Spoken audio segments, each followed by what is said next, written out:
So now one of the other inductions that is that many hypnotists know and love is the Elman Induction. And it's a real time-proven induction, and it works in so many different situations. But a lot of people said, well, it works really well one-on-one, but how the hell do you use that over Zoom? Because it's several steps in there. You can't do it. Well, you can, and you can adapt it in a number of different ways.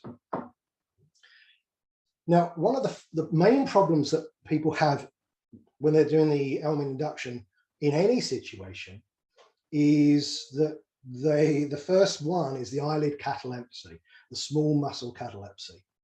And if you don't do the setup right, people will open their eyes. Is there anyone here who has never seen the Elman Induction? Oh, Renata, okay. Well, it's a really powerful induction, and it's taught in so many different ways, and it's a very, very useful induction. You could pretty much do the rest of your client sessions with this one induction because it works so well. But a lot of times people screw up the first bit, and the first bit is to have the client close their eyes and then relax the muscles around their eyes to the point where they're so relaxed that they just won't work. When they know they're so relaxed, they're to test them and make sure they don't work. Now, if you don't set that up properly, you will get people open their eyes. Anyone done the Elman Induction and had people open their eyes? Yeah, me too. So I tried to set the stage again, because the whole thing of the Elman Induction and this way of doing inductions is to tell them what you're going to tell them. So I thought I'm going to tell them what I'm going to tell them before I tell them what I'm going to tell them about the Elman Induction. So I will say, look, in a moment, I'm going to ask you to close your eyes and then relax the muscles around your eyes to the point where they're so relaxed that they just won't work. And then I want you to hold on to that level of relaxation and then test them to make sure they just won't work. Now, I know that sounds a little bit weird. So let me demonstrate this. If I close my eyes, and then relax them to the point where they just won't work, if I now hold on to this level of relaxation and then test them to make sure they just won't work, then sure enough, they won't work because I've relaxed them to the point where they're so relaxed they just won't work. And I've held on to that level of relaxation. But if I remove the relaxation, then I can open my eyes. So just so that we're at the same starting point, if I ask you to close your eyes, who has to take responsibility for closing? Me or you? Well, no, me. Okay. And if I ask you to relax the muscles around your eyes, who has to relax them? Me or you? You. Okay, great. Okay. And if I ask you to hold on to that relaxation to make sure they won't work, who has to make sure they won't work? Me or you? Oh, me. Great. So if you open your eyes, you didn't follow the instructions. Great. Never had someone open their eyes since. Okay. Really useful way of getting out of that. Now, I've written out a version of the Elman Induction, because there are lots of versions of it in various different forms. And I'm not going to read it out to you, but basically, so in your own time, you can have a look at this. But there's kind of 4 steps. There's the small muscle catalepsy, which is what we've just gone over. In a moment, I'm going to want you to close your eyes and relax the muscles around the eyes to the point where they just won't work. When you know they're so relaxed they just won't work, hold on to that level of relaxation to test them to make sure they won't work. Now, quick yes or no, can we do that bit over Zoom? Sure we can. Yeah, great.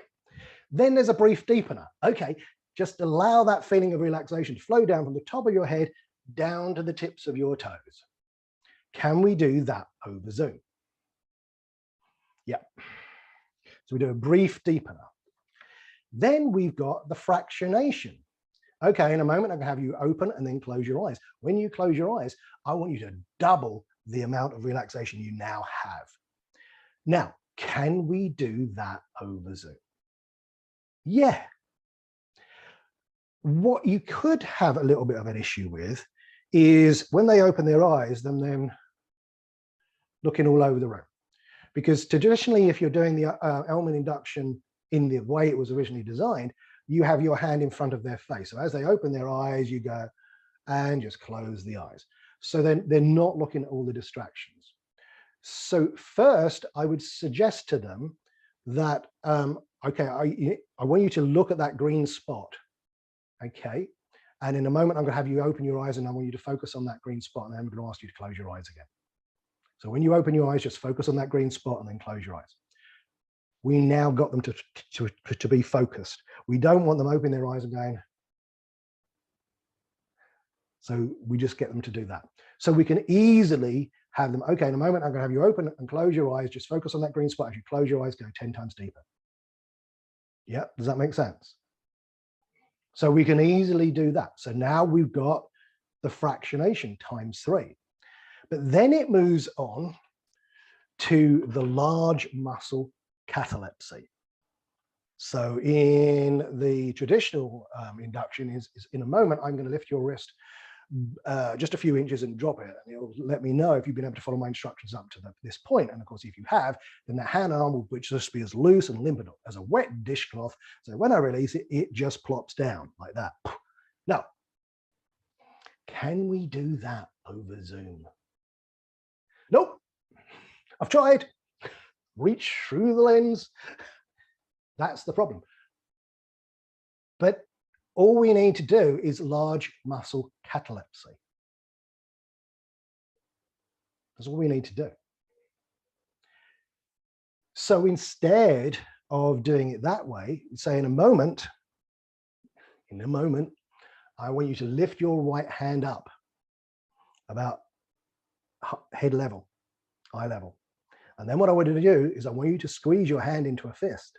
And then I want you to straighten that arm out. I want you to imagine that arm getting rigid and stiff like a steel bar. Imagine all the muscles tightening in from your wrist to your elbow to your shoulder, getting rigid and stiff like a steel bar, rigid and stiff, so rigid, so stiff that it's impossible for you to bend it. And when you know that it's so rigid, so stiff that it's impossible to bend it, I want you to try and attempt to bend it, and notice the harder you try, the more it stays rigid and stiff. Now we've got large muscle catalepsy. Okay, great. And now relax that arm and let it go loose and limp and relaxed in your lap. Great. So then we go on to the final bit, which is like the losing of the numbers bit. Now, I personally don't think this is amnesia because of the way it's done. I think this is a submodality thing, but because this was done long before any NLP and idea of submodalities, because it's like, I want you to make those, push those numbers off into the distance, let them fade off into the distance. That's a submodality thing. That's pushing them off into the distance. Now, can we do the number bit over Zoom? Yeah, absolutely. Absolutely. So let's just unpack that. It's the same thing. We're starting with the belief. We're getting them to use their imagine. Imagine you close your eyes. Imagine closing your eyes and your eyes are so loose, so heavy that you can't open them, right? We had them imagine that. They've had a physiological response that's given them an experience which has enhanced their belief.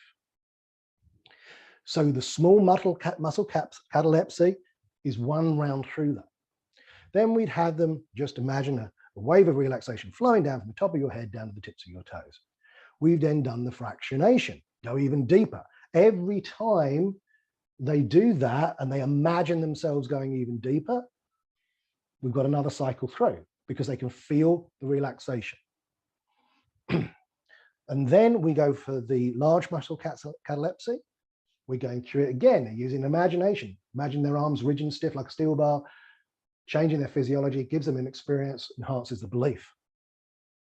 Again, this is not deepening in the terms of deepening hypnosis. It's creating better responsiveness to suggestion. We don't start straight away with the big ones, like get the numbers out. We start with something small. Now we could, if we're really like cocky, you know, you can start with some of those big things, but with this one, for the first client, it's so much easier to do it that way. Does that make sense? So that's how you can adapt the Elman induction online. And you know, if you just had one induction, you could do it, build your whole practice just using that one induction.